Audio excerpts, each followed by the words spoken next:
titre de mon message aujourd'hui, c'est « Restaurer les décrets de Dieu ». La Bible dit dans Job 22-28, et j'ai pris une version anglaise que j'ai traduite en français parce que nos versions françaises, ça diffère de la version anglaise, mais ça dit « Tu décrèteras une chose et elle sera établie pour toi. Ainsi la lumière brillera sur tes voies. » Amen. Lorsqu'on regarde, c'est quoi la définition d'un décret?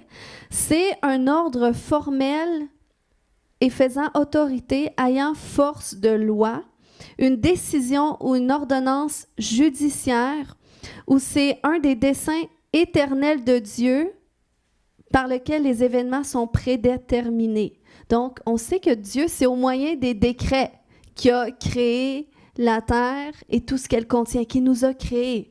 Il a regardé la terre qui était informe et vive et vide, et il a dit que la lumière soit. Donc, ça a été un décret sous forme déclarative, des paroles qui sont sorties de sa bouche et qui ont établi quelque chose. Alors, c'est ça un décret, mais ça peut être donné sous une forme écrite par une personne faisant autorité, le décret du juge, l'ordonnance d'un juge, par exemple, ou c'est vraiment de la même façon que Dieu le fait aussi. Donc, un décret pour nous, c'est de prendre qu'est-ce que Dieu a dit et de le dire avec notre bouche sous une forme déclarative. OK? La Bible dit dans Psaume 85, 9, « Je veux écouter ce que Dieu dit. » Donc, prendre qu'est-ce que Dieu dit, l'Éternel, et il dit « C'est de bien-être qu'il parle à son peuple et à ceux qui lui sont attachés. » Donc, il y a cet aspect d'écouter, de chercher à entendre qu'est-ce que Dieu dit, et par rapport à qu'est-ce que tu le dis, toi, tu le déclares. Lorsque tu regardes le mot « parler », dans l'hébreu, c'est le mot « dabar », qui signifie déclarer. Donc, le roi David disait, je veux écouter ce que Dieu dit, et l'Éternel, il parle, il déclare le bien-être, il ordonne le bien-être à son peuple. Puis le mot bien-être ici, c'est le mot shalom, qui signifie un état complet. C'est un état de perfection. C'est pas juste comme la paix, mais c'est la paix dans ton corps aussi. C'est la santé physique, la santé émotionnelle, c'est la communion avec Dieu. C'est ça le shalom de Dieu. Et là, c'est un beau verset qui nous parle que Dieu déclare, il décrète le shalom à son peuple. Donc toi-même, tu peux prendre ça et déclarer, j'ai le shalom de Dieu. Depuis un certain temps, mon garçon, à un moment donné, il était stressé, puis là, il avait peur d'avoir mal au cœur. Puis là, à tous les matins, il disait « Maman, prie que j'aie pas mal au cœur dans l'autobus. » Bien, là, j'ai dit « Tu vas commencer à déclarer « J'ai le shalom de Dieu. » Et au lieu de toujours prier « Seigneur, fais en sorte que j'aie pas mal au cœur », il déclarait « J'ai le shalom de Dieu. » Et la bonne nouvelle, c'est qu'après 3 semaines de déclaration, il ne me demande plus de prier ça. Et des fois, je l'entends même chuchoter « J'ai le shalom de Dieu. » Donc, il y a une puissance dans les décrets.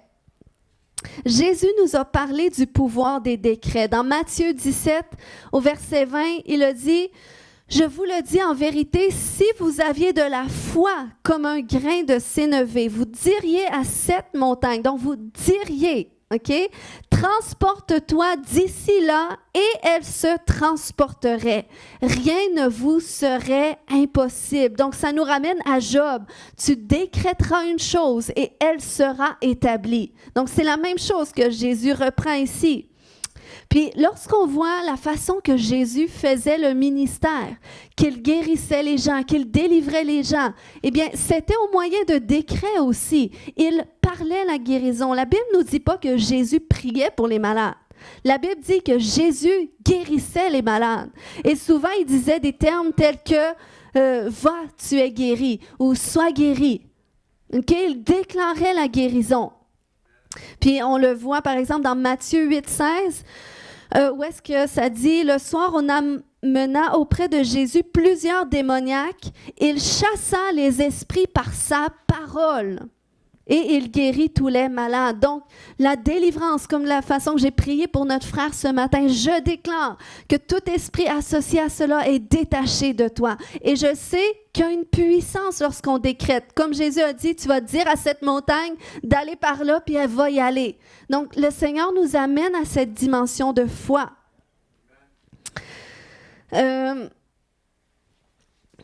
Donc, il faut comprendre, quand Dieu dit que nous avons été créés à son image et que Dieu, de la façon qu'il a fait les choses, même la Bible va nous dire qu'il amène les choses qui ne sont pas, et il appelle les choses à l'existence qui ne sont pas comme si elles étaient. Donc, il va appeler au son de sa voix. Puis c'est important aussi de savoir que la prière, lorsqu'on prie à Dieu, c'est le moyen de communiquer avec Dieu. Il ne faut pas prier dans notre tête. Des fois, dans certaines religions, on apprend à prier dans notre tête. Mais c'est important de prier avec notre parole parce qu'il y a une puissance derrière ça. Donc, les décrets servent à établir les desseins de Dieu.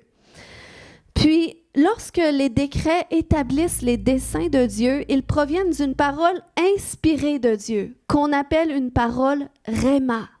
Ça, c'est lorsque Dieu souffle à travers sa parole. On voit, ça en parle dans Matthieu 4,4, où est-ce que Jésus a dit « L'homme ne vivra pas de pain seulement, mais de toute parole qui vient de la bouche de Dieu. » Et ça, c'est la parole rhéma de Dieu qui vient de sa bouche. Donc, cette parole-là, des fois, il va la mettre dans notre cœur. Lorsqu'il nous révèle, comme Caroline a partagé, elle a senti qu'elle devait faire quelque chose, qu'elle devait aller porter son CV. Donc ça, c'est une parole inspirée de Dieu. Okay? Dieu parle aussi comme ça à travers sa parole. Il peut nous parler dans nos pensées, nous amener dans certaines directions. Mais il nous parle aussi à travers sa parole. Lorsque tu lis la Bible et qu'il y a un verset que, wow, tu sens que ça te parle vraiment à toi dans ta circonstance. Et peut-être c'est la première fois que tu l'as lu ou peut-être c'est comme si c'était la première fois. Eh bien, ça, c'est une parole rhéma de Dieu. Quand tu es à l'église le dimanche et là, tu entends un message, tu dis, c'est en plein ça que j'avais besoin d'entendre ou c'est ce que je vis, puis ça s'adresse à moi. Donc, c'est une parole rhéma de Dieu. Puis la Bible nous dit qu'on vit de Dieu. On a besoin des paroles rhéma de Dieu pour savoir quoi faire, pour savoir où est-ce qu'on est, comment est-ce que Dieu veut qu'on se comporte. OK? Donc, tout comme une parole prophétique, un décret est la voix de Dieu qui parle, mais il est prononcé avec l'autorité et la puissance de Dieu pour établir un changement. Donc, c'est pour ça que c'est puissant lorsque tu déclares une chose. Parfois, il y a un changement instantané qui se produit. Comme quand tu dis « sois guéri »,« sois libre maintenant ». Des fois, la personne est changée tout de suite. La personne est guérie. Ça, c'est un miracle. Mais des fois, tu vas déclarer une chose, le changement d'une circonstance, des fois, c'est plus long. Mais ce n'est pas parce que ce n'est pas instantané que Dieu n'a pas répondu. Donc, c'est là qu'on doit apprendre à marcher par la foi. Dans l'Ancienne Alliance, c'était les prophètes qui annonçaient les décrets de Dieu. Il y avait les rois aussi. C'est certain qu'il y avait cette autorité-là d'établir les choses, mais les prophètes avaient cette capacité de pouvoir entendre qu'est-ce que Dieu disait concernant les circonstances ou les personnes et arriver et dire ainsi parle l'Éternel et voilà qu'est-ce qui va se produire.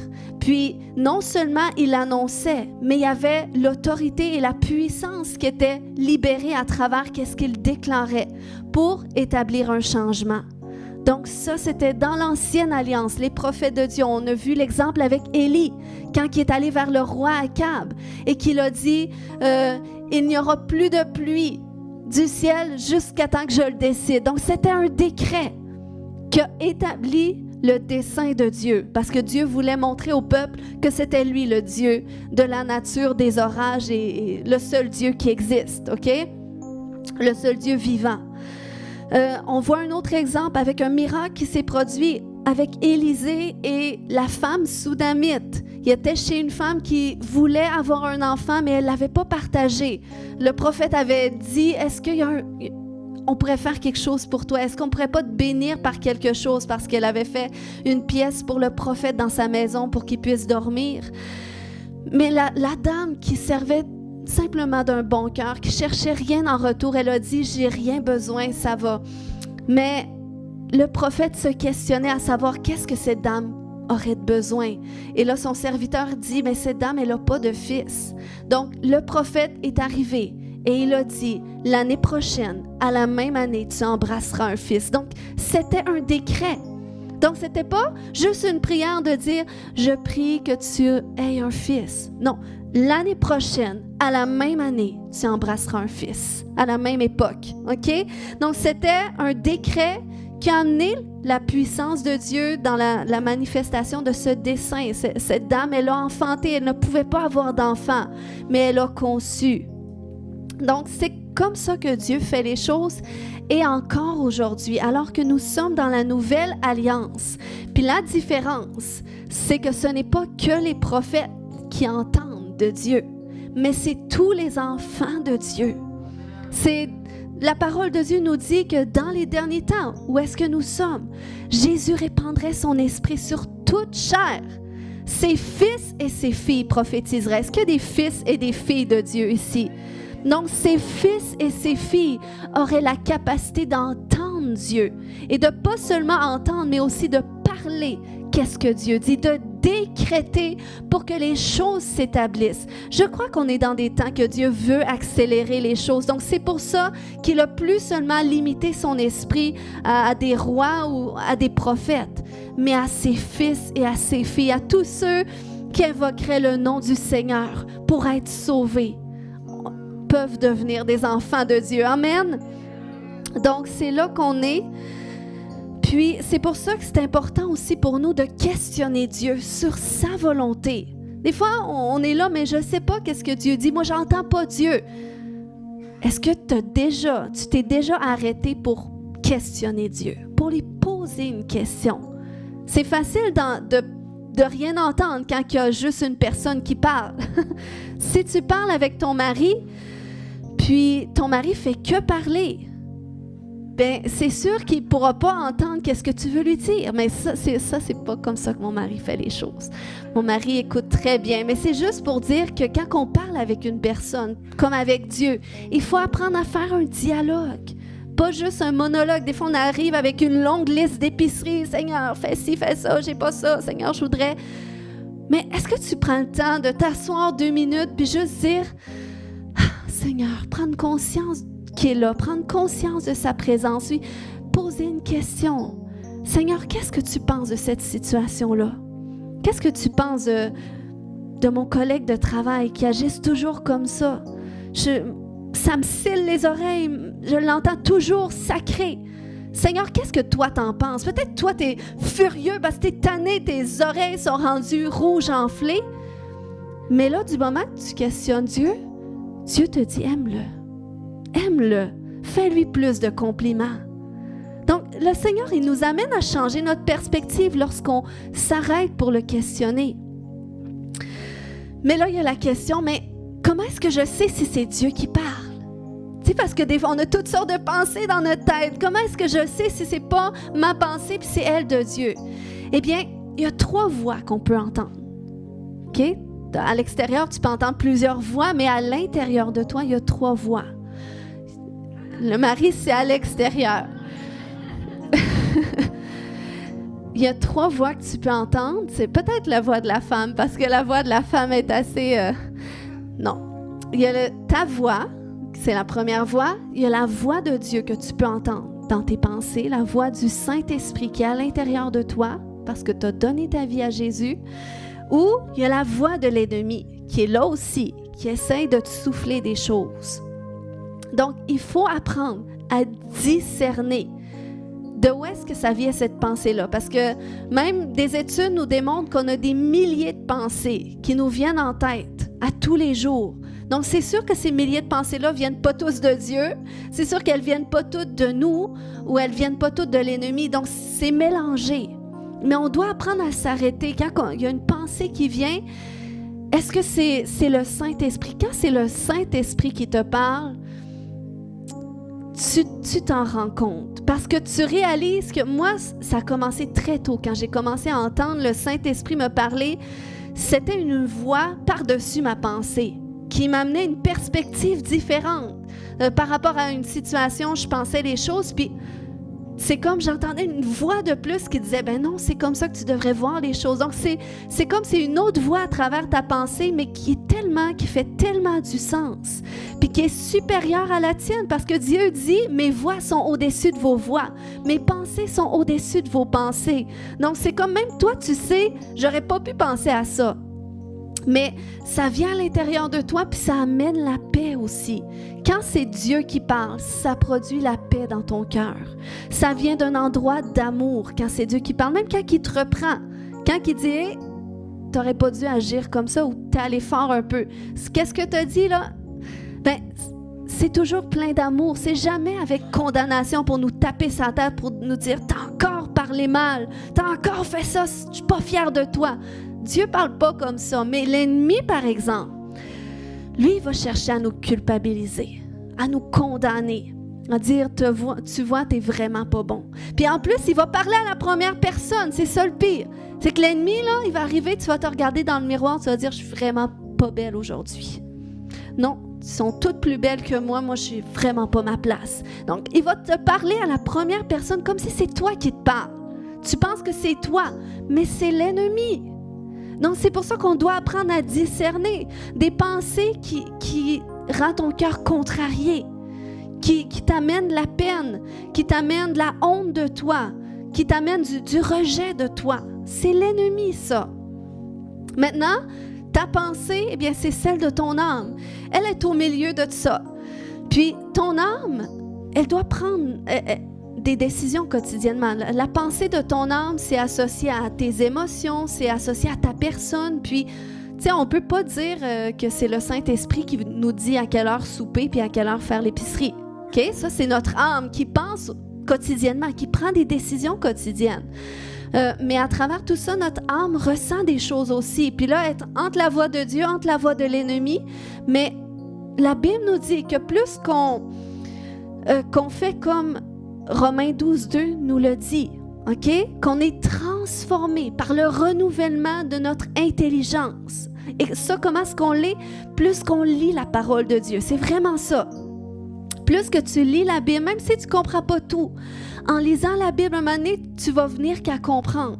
Parce que la Bible, c'est la parole de Dieu. Donc, c'est comme si Dieu a soufflé dans les Écritures. Puis, il y a une puissance lorsque tu lis qui fait en sorte que ça va changer ta mentalité, ça va aligner ta mentalité avec celle de Dieu. Puis tu vas te rendre compte que le Saint-Esprit va te parler aussi par des versets bibliques. Des fois, tu vas vivre une situation et là, il y a un verset qui vient dans ton cœur. Et ça, c'est le Saint-Esprit qui te parle. Donc, c'est pour ça que c'est important de lire la Bible. Puis, plus qu'on le lit, plus que notre âme se renouvelle et notre âme va être capable de discerner, OK, non, cette pensée-là qui vient, c'est pas de Dieu, c'est pas de moi, ça c'est de l'ennemi, fait que non, je la rejette. OK? Parce que l'ennemi va te chercher soit à te rabaisser toi ou à rabaisser les autres. Il va chercher à te critiquer toi ou à critiquer les autres. T'as-tu vu elle? Qu'est-ce qu'elle porte aujourd'hui? C'est l'ennemi qui fait ça, OK? Parce qu'il veut diviser. Donc, il faut qu'on amène notre pensée à être alignée avec Dieu. Puis plus qu'on le fait, eh bien plus que Romains 12:2 nous dit qu'on va discerner la volonté de Dieu. Donc, on va être capable de savoir qu'est-ce que Dieu dit, même dans les circonstances autour de nous.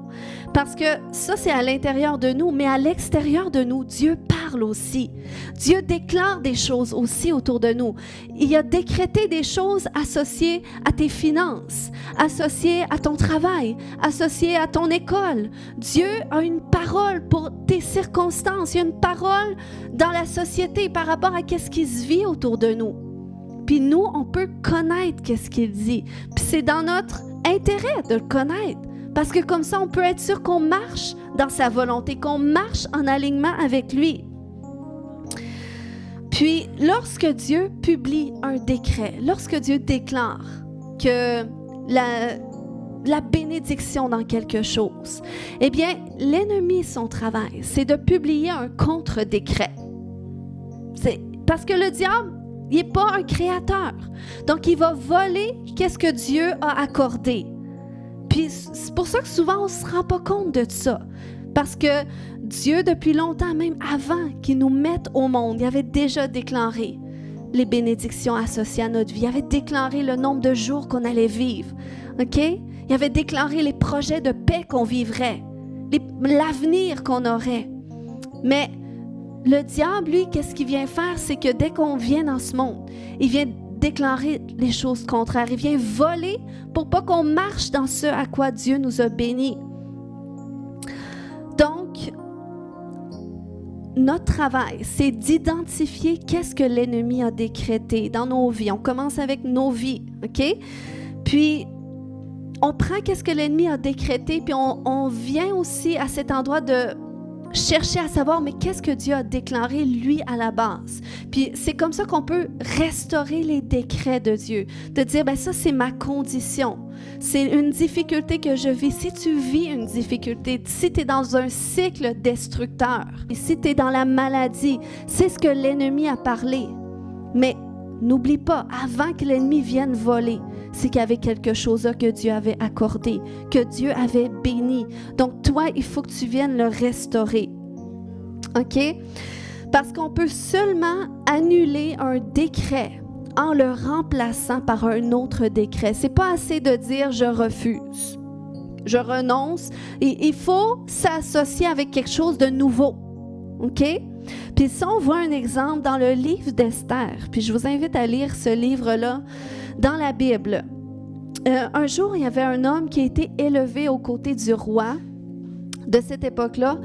Il s'appelait Aman. Puis c'était un roi, c'était un homme en qui le roi avait mis sa confiance, puis tout ça. Et là, il y avait un poste très élevé à ses côtés. Puis un jour, cet homme-là est devenu un outil entre les mains de l'ennemi pour détruire le peuple juif. Il est devenu en colère contre le peuple juif. Donc, il a voulu en finir avec. Alors, il a présenté sa demande au roi, puis tout ça, il a donné des raisons. Et là, le roi, il lui a permis de publier un décret pour l'extermination des Juifs. Donc, il avait dit dans Esther 3:9, « Si l'empereur le veut bien, que l'on rédige un édit ordonnant leur extermination. » Donc, le peuple juif était dévoué à mourir. Mais Dieu, dans sa bonté, prévoit toujours une solution. Et c'est pour ça qu'il a élevé une reine qui était juive et qui allait utiliser, qui allait passer à travers elle pour changer ce décret-là, pour restaurer la bénédiction de Dieu associée au peuple juif. Donc là, Esther, qui était accompagnée de Mardoché, son oncle, poussé par le Saint-Esprit, et il lui a fait réaliser que c'est le Seigneur qui l'a mis dans cette position pour un temps comme celui-ci et que ça repose sur elle. Donc, il l'a amenée devant le roi pour qu'elle puisse demander au roi de publier un nouveau décret parce que c'était la seule façon qu'il puisse avoir un renversement dans ce décret de destruction.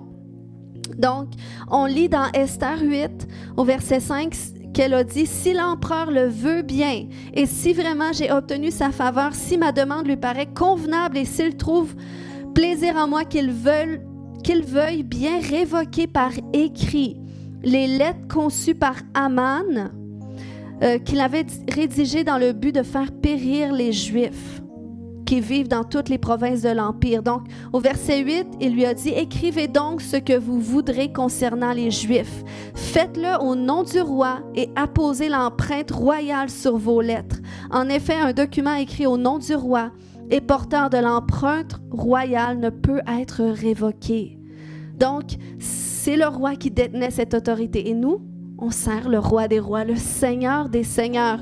Et lorsque l'ennemi décrète des choses sur notre vie, la destruction sur notre vie, eh bien, c'est pas tout de prier, de dire je refuse, mais c'est de venir à cet endroit-là que oui, je refuse, oui, je renonce à tout ça, mais voilà qu'est-ce que Dieu a parlé sur ma vie. Oui, je suis malade présentement, c'est difficile, mais Dieu a déclaré que par les meurtrissures de Jésus, je suis guéri. Donc voilà le nouveau décret à laquelle je m'associe. La guérison, c'est ma portion. La Bible déclare que Dieu envoie sa parole et par sa parole, je suis guéri. Donc voilà comment qu'on fait pour publier un nouveau décret. Puis notre rôle, c'est vraiment de favoriser, OK? Parce que lorsque Esther a fait publier un nouveau décret, savez-vous qu'est-ce qui s'est produit? Ça n'a pas comme amené la paix directement, ce nouveau décret, mais ça a amené un revirement de situation. Okay, allons voir dans Esther 9 au verset 1, ça dit « Le 13e jour, le 12e mois, c'est-à-dire le mois d'Adar, arriva. C'était le jour où le décret impérial devait être appliqué. En ce jour, les ennemis des Juifs avaient espéré se rendre maîtres d'eux, mais la situation se retourna.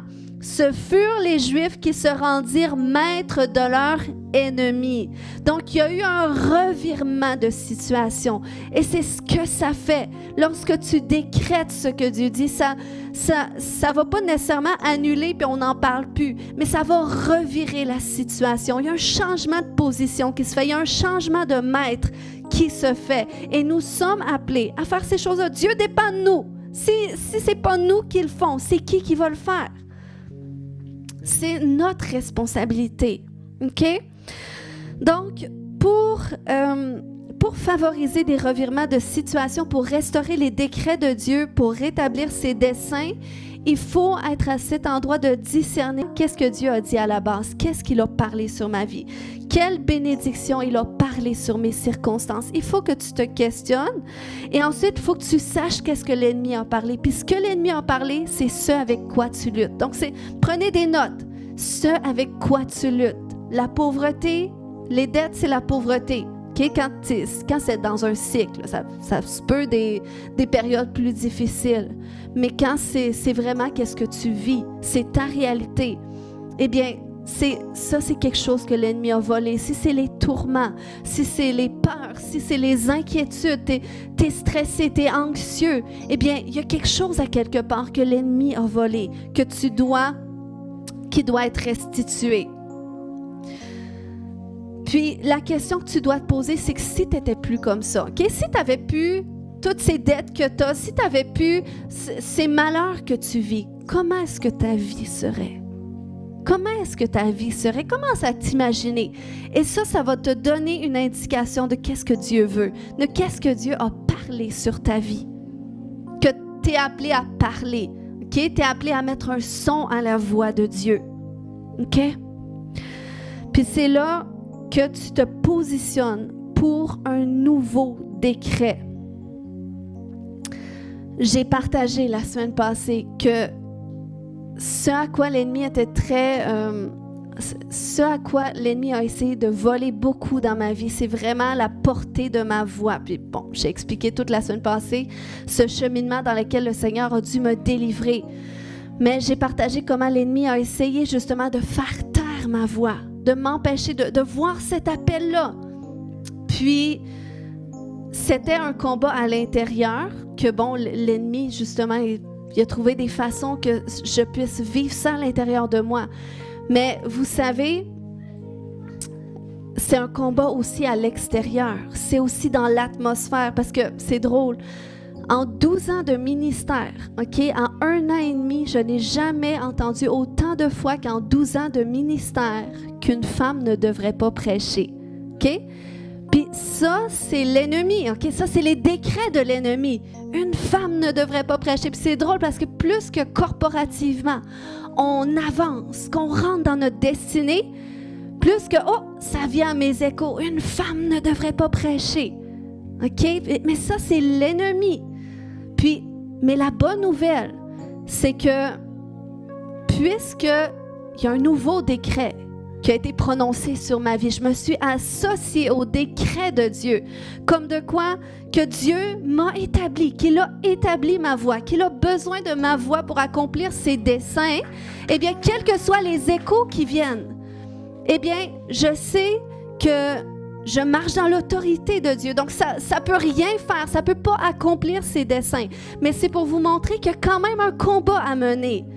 Il y a quand même un combat. Puis c'est là que nous, on doit amener ce revirement de situation qui ne va pas nécessairement faire taire tout de suite les tensions, les difficultés. Mais on continue d'avancer dans ce nouveau décret.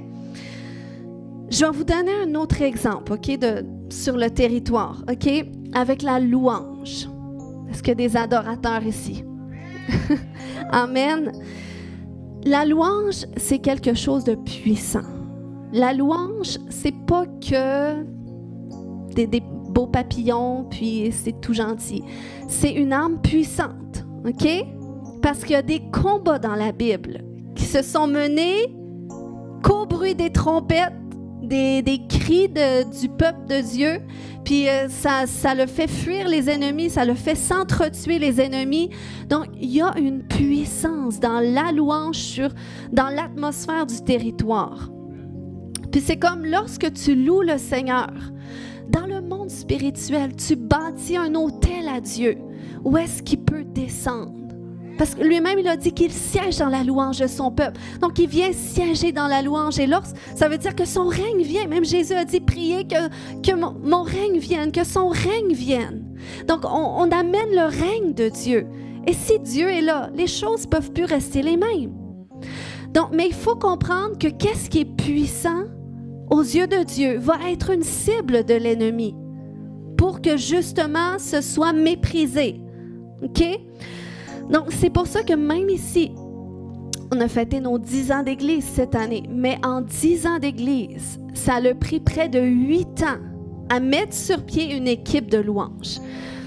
Il y a cet aspect du processus de Dieu. Des fois, c'est long, OK? Le processus de Dieu, il nous travaille nos caractères dans ces temps désertiques, dans ces temps où est-ce qu'on défriche la terre. Mais il y a tout de même une portée spirituelle là-dedans. Laissez-moi vous dire. OK? Parce que l'ennemi ne veut pas. Il ne veut pas qu'une armée d'adorateurs se lève. Parce que si vous avez fait d'autres églises dans la région, OK? Vous avez peut-être remarqué que les gens, parce qu'on pourrait penser que c'est culturel, OK? Que c'est notre culture ici, les gens ne sont pas très expressifs dans la louange, OK? Je m'inclus là-dedans, c'est ma culture, OK? De nature, on n'est pas très expressif. De la façon qu'on chante, de la façon qu'on bouge, de la façon qu'on danse. Puis, vu que c'est comme, on est habitué à ça, c'est comme si on est confortable là-dedans aussi. Mais l'affaire, c'est que si tu ne vis pas la pleine portée de la louange que tu amènes à Dieu, tu ne vis pas la profondeur de l'impact que ça peut amener aussi. Je vous dis que ça a un lien, OK? Parce qu'une louange où est-ce que tu n'es pas tellement engagé dans ta louange, pensez-vous que ça fait le même effet que comme David, lorsqu'il est arrivé, que la Bible nous dit qu'il a dansé dans toutes ses forces, OK, avec toutes ses forces devant l'Éternel, la puissance que ça amène, j'imagine juste la présence de Dieu qui devait être là à ce moment-là. Lorsqu'il dansait, c'était le roi, il n'en avait rien à faire, il avait juste une tunique, puis il dansait toutes ses forces devant le Seigneur. Mais la Bible nous dit que c'était le roi selon le cœur de Dieu. Donc, ça plaît à Dieu. Puis Dieu se cherche un peuple comme ça, qui va louer en esprit et en vérité. Donc, qui va être capable de vivre pleinement c'est quoi la louange. Parce que, OK, c'est facile de dire, ouais, mais moi, c'est pas mon style. Moi, je suis pas quelqu'un comme ça, je suis pas expressif. Je pourrais être la première à dire ça, OK?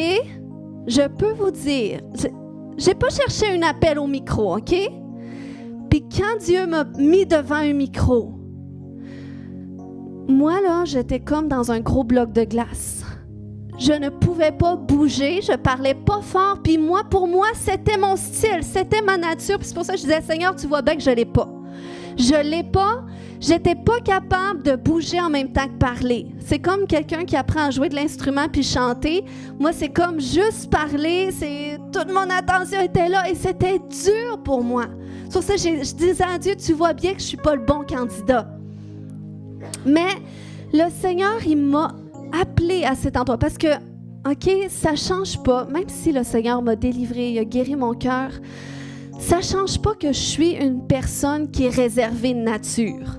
OK? Fait que tu vas me prendre d'une pièce, peut-être tu me remarqueras même pas. Moi, je suis confortable comme ça. OK?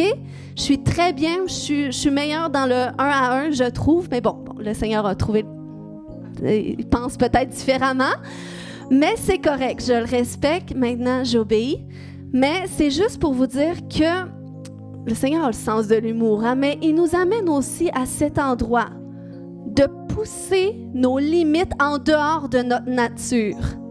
Parce que j'ai remarqué que c'est lorsque je le fais, puis plus je le fais, parce que j'apprends aussi encore à le faire, mais plus que je le fais, eh bien plus que c'est là que je laisse la place au Saint-Esprit de venir avec plus de fluidité pour l'exercice des dons spirituels, que ce soit les miracles, la prophétie, la guérison. Il y a des gens qui sont très bons à s'exprimer, qui sont très bons gestuels, sont très à l'aise. Mais ça ne change pas qu'eux aussi. Ils doivent apprendre à ne pas couler et être remplis d'eux-mêmes, mais à amener leur nature dans celle de Dieu. Pour dire, moi, c'est peut-être comme ça ma personnalité. Mais toi, Seigneur, comment est-ce que tu veux t'exprimer à travers de moi? Comment est-ce que tu m'appelles à être? Et c'est comme ça qu'on peut susciter un revirement de situation. OK? Donc, pour revenir à la louange, pourquoi, OK, concrètement, est-ce que je sais que l'ennemi a un agenda de museler les adorateurs? OK? Je sais parce que sur le territoire, particulièrement au camp musical, je ne sais pas si tout le monde est déjà allé au camp musical, mais on fait des rénovations, c'est très beau les rénovations qu'on fait, puis c'est l'endroit le plus élevé de la ville. Eh bien, ils ont érigé des statuettes de Hathor. On a une photo ici. L'autre avant. Donc, OK, on le voit pas très bien, là, mais comme entre les fenêtres, là, c'est ça. Debout, c'est des grosses déesses Hathor. Puis vous savez, Hathor, c'est la déesse de la musique. Donc, il y en a qui peuvent penser que c'est juste une déco, mais c'est très spirituel.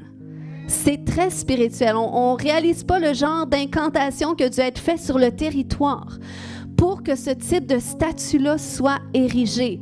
Mais tu prendrais ça à l'époque du temps de la Bible, c'est une abomination, c'est un Dieu qui est adoré sur le territoire. Donc, ce qui revient, OK? Qu'est-ce que moi j'entends par cette représentation? Tu peux mettre l'autre image.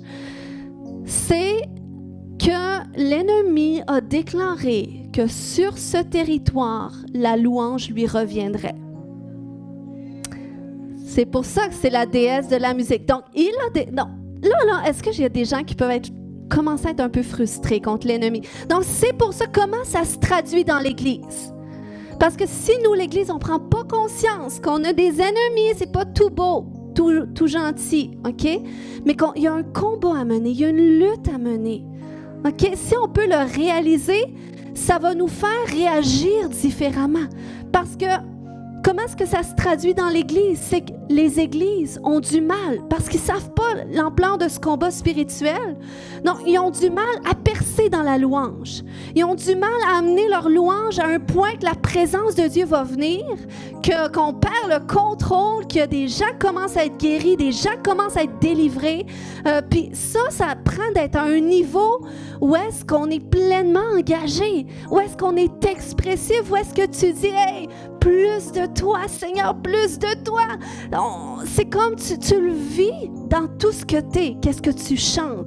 Si on peut réaliser la puissance que ça a, le revirement que ça va apporter dans la région.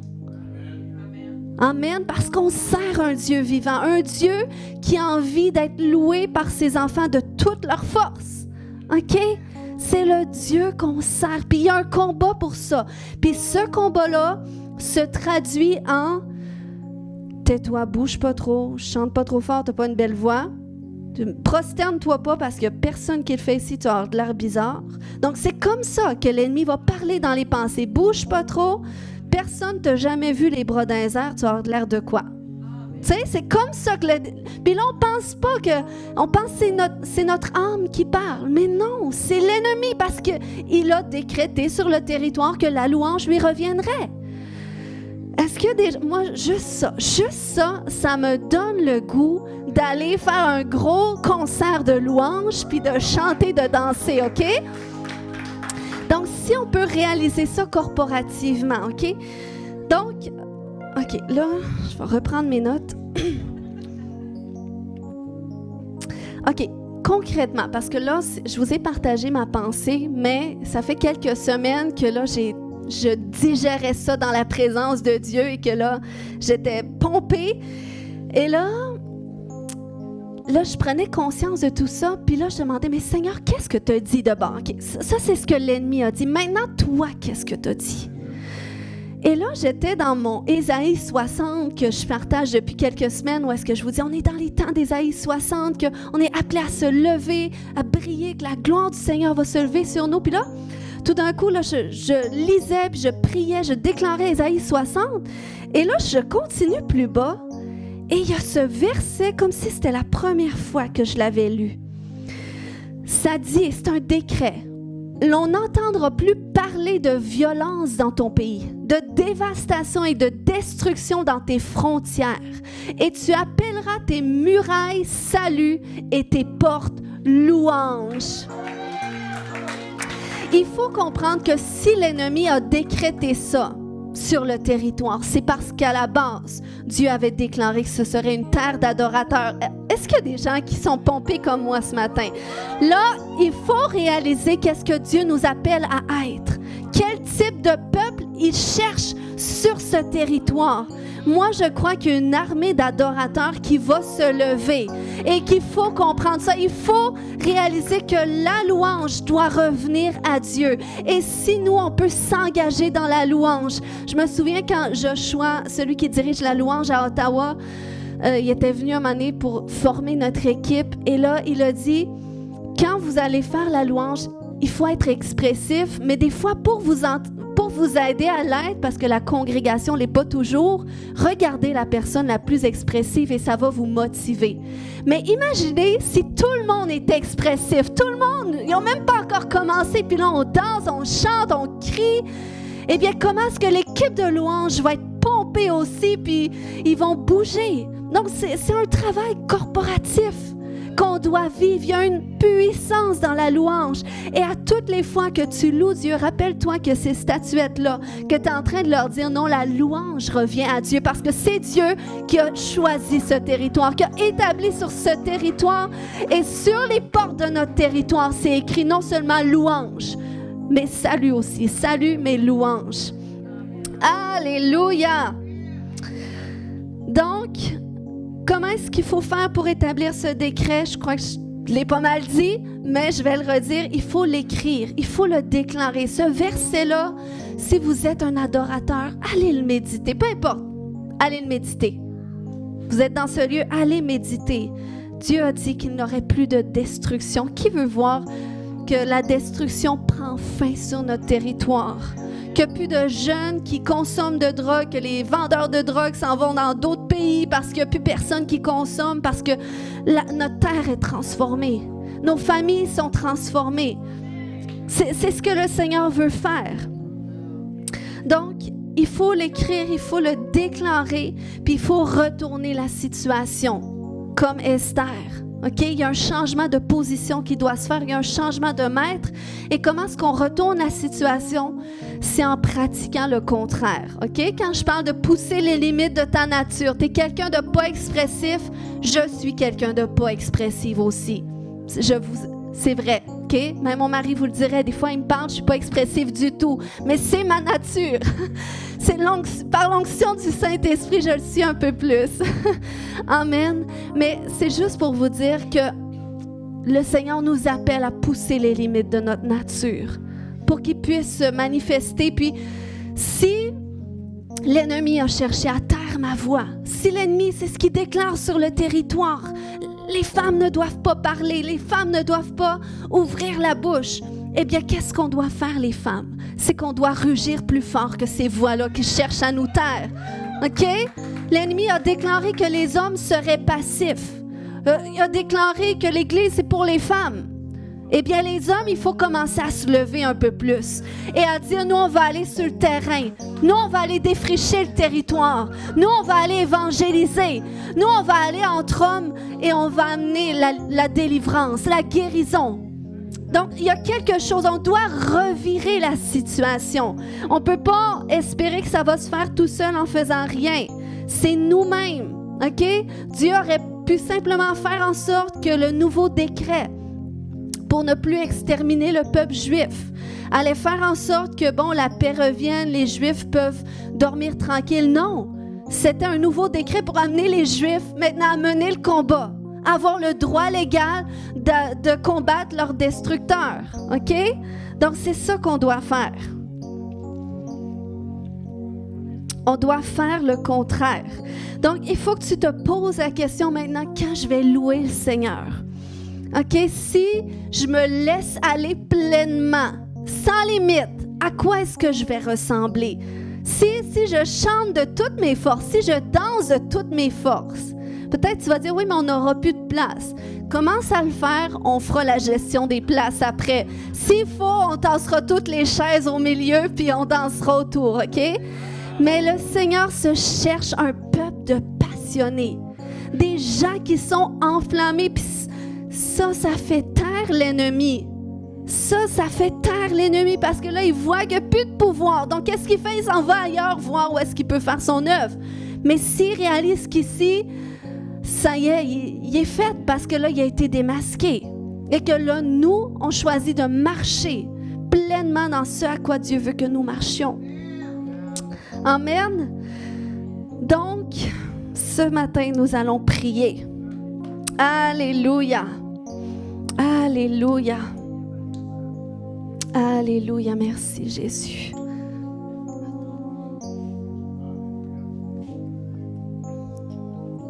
Est-ce que tout le monde a donné sa vie à Jésus, a fait cette prière pour dire, Seigneur, je veux te donner toute ma vie? Parce que c'est vraiment le premier pas.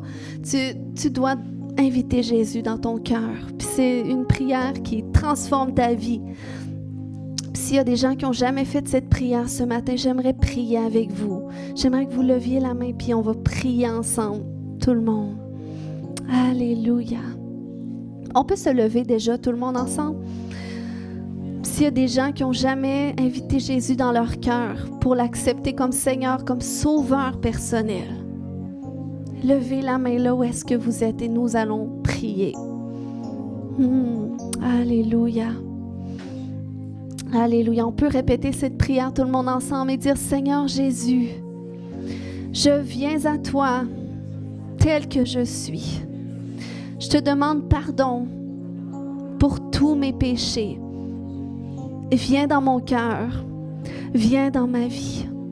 Je t'accepte aujourd'hui comme Seigneur et comme Sauveur. Amen.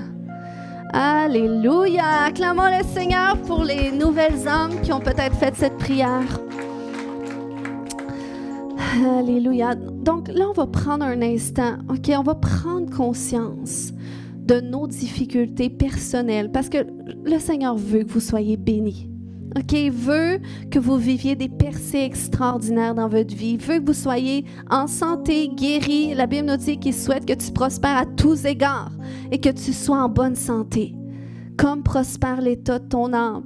Donc, est-ce que tu peux prendre conscience de tes difficultés puis de commencer à demander à Dieu qu'est-ce que l'ennemi a parlé pour que je vive ça, ou pour que mon mari vive ça, ou mes enfants vivent ça. Qu'est-ce que l'ennemi a parlé?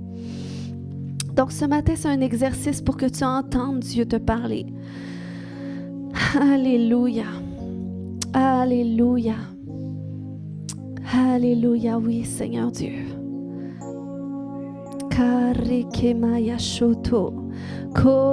Maintenant, tu vas demander à Dieu, okay? Dès que tu entends qu'est-ce que l'ennemi a parlé, puis tu vas pouvoir continuer à le faire dans tes temps de prière, parce que c'est le temps qu'on fasse du ménage, OK? Qu'on sorte de notre vie qu'est-ce qui ne doit pas être là, puis qu'on rentre vraiment dans qui nous sommes et dans ce à quoi nous sommes appelés. Alléluia. Puis, demande à Dieu, OK? Qu'il te dise qu'est-ce qu'il veut restaurer dans ta vie. Parce que ça prend un nouveau décret. Tu vas t'associer avec son décret, avec sa volonté. Tes difficultés, c'est ce que l'ennemi a parlé. Mais en dépit de qu'est-ce qu'il a dit, qu'est-ce que Dieu a déclaré? Qu'est-ce que Dieu veut restaurer qu'il a déjà déclaré, qui était déjà ta portion? Puis peut-être qu'il y a un verset qui va te monter en tête, peut-être c'est un mot. Peut-être c'est un mot, mais tu sais, tu as juste besoin d'un mot pour formuler une phrase. Si tu as un mot, tu es capable de formuler un décret avec ça. Tu peux avoir l'assurance que c'est Dieu qui te parle. Des fois, c'est un mot qui va te venir, un mot d'un verset. Tu sais que si ça en parle dans la Bible, eh bien, c'est quand même le Saint-Esprit qui te parle et va voir ce verset sur Google. Alléluia, oui Seigneur, on veut s'associer à ta parole. On veut s'associer à qu'est-ce que toi tu dis sur notre vie. Seigneur, nous voulons restaurer tes desseins dans nos vies, dans nos familles. Seigneur, nous disons c'est assez. C'est assez, Seigneur, que l'ennemi ait une part sur notre vie quand Jésus, tu as dit que tu as tout accompli, que tu as tout accompli, tu as souffert pour qu'on soit guéri. Tu t'es fait pauvre pour qu'on soit riche, Seigneur Dieu. Alléluia, tu es venu pour nous annoncer une année de grâce du Seigneur. Tu es venu pour nous annoncer la faveur, qu'au lieu de la honte, ce serait le double. On aurait le double de part dans notre pays. Seigneur Dieu, ta parole est pleine de promesses. Elle est pleine de tes décrets que tu déclares sur notre vie. Et nous voulons nous associer à cela. Ce matin, est-ce que vous pouvez commencer à prier? Alléluia, commencez à dire oui. Peut-être que l'ennemi avait dit cela. L'ennemi avait dit que je serais malade. L'ennemi avait dit que je serais quelqu'un de passif. Mais Dieu déclare que je suis courageux, que je suis verdoyant. Le Seigneur déclare, alléluia, que je suis fonceur. Le Seigneur déclare, alléluia, que je fais une différence dans tout ce que j'entreprends. Le Seigneur déclare que j'ai le succès dans tout le travail de mes mains. Alléluia, commence à renverser les décrets de l'ennemi en commençant à déclarer qu'est-ce que Dieu dit. Qu'est-ce que Dieu dit? Alléluia, parce que le succès, la faveur, c'est ta portion. Alléluia. Corre que maya shote, koyantore que mama yashata katada. Oui, Seigneur Dieu, révèle-nous, Papa. Révèle-nous ton cœur, Seigneur Dieu. Oh, révèle-nous ce que tu veux restaurer. Alléluia, il est le temps de restaurer, il est le temps de restituer. Alléluia. Alléluia, corre que maya shoto, koyanto yo shoto. Oh, l'ennemi voulait que ces domaines de ta vie, ce soit comme une terre aride, que ce soit difficile. Mais le Seigneur déclare qu'il envoie ses fleuves d'eau vive et qu'il ouvre un chemin. Alléluia. Peux-tu commencer à t'associer avec qu'est-ce qu'il dit? Qu'est-ce qu'il dit? Corre que mama yashoto, koya shorekete, koya shonto. Oh, l'ennemi avait déclaré que tu serais stérile, que ce serait difficile d'amener des âmes à Dieu. Mais le Seigneur déclare qu'une multitude va sortir de toi, que tu enfanterais des fils et des filles. Alléluia! Ce matin, déclare qu'est-ce que Dieu dit de toi. Ce matin, déclare qu'est-ce que Dieu dit de toi. Alléluia. Alléluia. Corre que maya shoto. Kotoroko bata. Oh, ce matin, je libère l'onction. Non seulement l'onction qui te guérit, mais l'onction qui va guérir les malades. Alléluia. Alléluia. Non seulement l'onction qui te rend prospère, mais l'onction qui va amener la prospérité. Où est-ce que tu travailles? Oh, alléluia. Commence à voir comment le Seigneur revire les choses. Le plus que le Seigneur a pour toi. Alléluia, le plus d'onction. Oh, le plus d'onction pour percer les cieux, percer à travers la louange. Koyentoreke bambaba yashoto. Koyantareke. Oh, yashorekete. Oh, la voix des adorateurs est restaurée. Commence à louer. Je sens ce matin qu'alors qu'on ouvre notre bouche et on laisse sortir un son de louange, il y a une percée qui se produit dans ta vie. Alléluia, il y a une percée qui se produit dans ta famille. Oh, loue ce matin, élève ta voix pour ton Dieu. Élève ta voix pour ton Dieu. Alléluia, alléluia, alléluia. Je te remercie, Seigneur, pour la sagesse. Tu as dit, Père, que c'est un homme, Seigneur Dieu, qui va faire changer des choses à son travail, qui va faire changer des façons de procéder pour s'aligner avec ta façon, Seigneur Dieu. Alléluia, tu as dit, Seigneur Dieu, que tout lieu que foule la plante de son pied, tu le lui donnes, Seigneur Dieu. Et quand tu lui donnes, c'est parce que tu veux bénir ce lieu à travers de lui, Seigneur Dieu. Au nom de Jésus, Père, je prie, Seigneur Dieu, que cet homme, Seigneur Dieu, commence à voir, Papa, les ouvertures que tu fais pour lui, la place que tu l'appelles à prendre, Seigneur Dieu, parce qu'il y a d'autres gens qui doivent être bénis par la grâce que tu as pourvue sur sa vie et sur toute sa famille, Seigneur Dieu. Alléluia. Alléluia.